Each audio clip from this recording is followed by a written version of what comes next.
से रंग असो खेलब, केकरा से रंग असो खेलब, होली में ना ओहिले मोर सजनवा।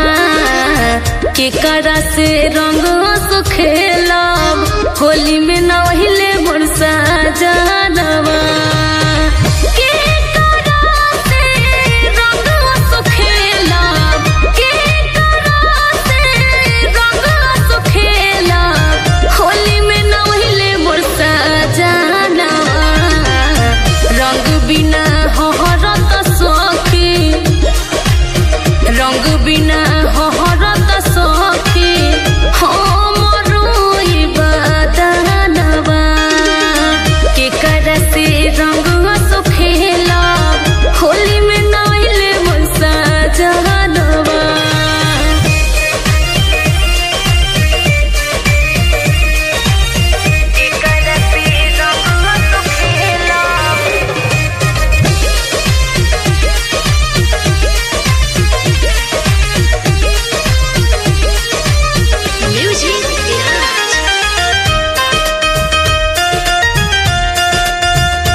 अखिया रह धारे ए साखे, हमर अखिया रह धारे। हुआ पड़ी हमरा हाथ के बनावल, थरिये में लागल हरे ए साखे, थरिये में लागल हरे। देवरो ना रंग बदनवा,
लिखल पिचकारी ए साखे, नईख लिखल पिचकारी। संजय शराबी सैया मोहर नुबारन, करत होई हन बेलदारी ए साखे, करत होई हन बेलदारी। पार भाके